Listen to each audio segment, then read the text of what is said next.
Are faith and trust the same thing? This is a question I've been thinking a lot about lately, and I thought I would see what you think.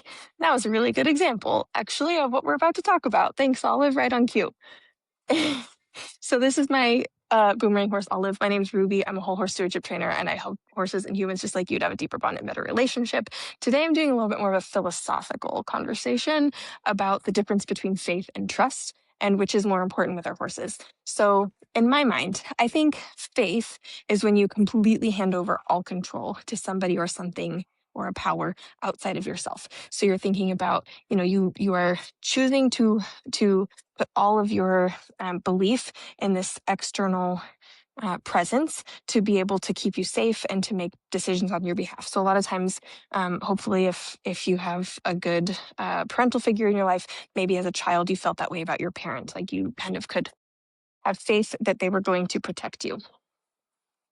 And that they were making decisions on your behalf, even if you didn't understand those decisions. If you have a religion or a spiritual inclination, maybe that's a similar feeling you have for whatever power you believe in, that maybe God or the universe or whatever is looking out for you, and that you don't have to question everything that happens because you have faith in that power to do right by you and to make decisions, even if you don't always agree or understand them.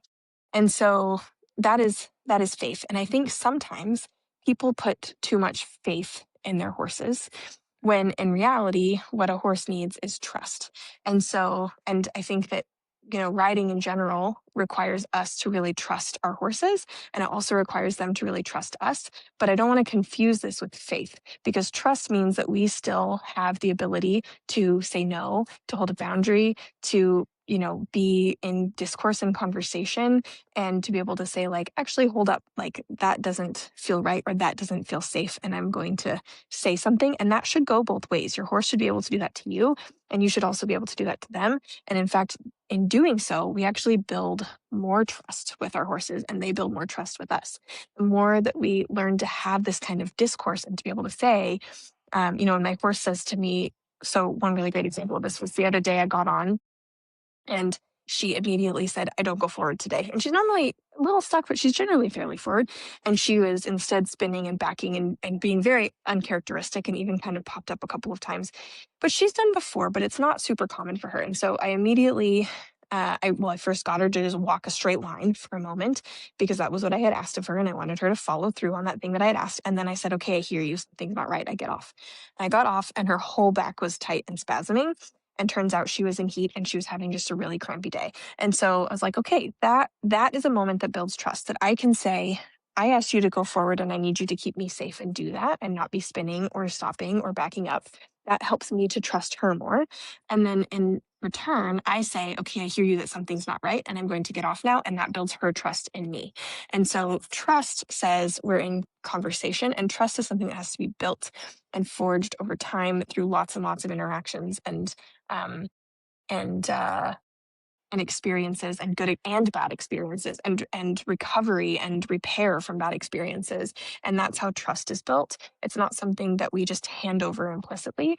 And I think sometimes we run the risk of putting too much faith in our horses, where we trust them too implicitly, and then that's when we get humbled. A lot of times that's when we have a bad fall, for example, or we have I don't know, some kind of bad experience, and then we feel betrayed by our horse. But really what happened is we let our guard down too much, and we stopped being part of the two-way conversation. And instead, we just expected our horse to have our best interest in mind, when in reality, this is a relationship. This isn't about them completely taking care of us. And we are also not supposed to entirely take care of them. This is a two-way street. We care for each other, and we expect a certain amount of respect from each other, and we expect a certain amount of discourse and dialogue.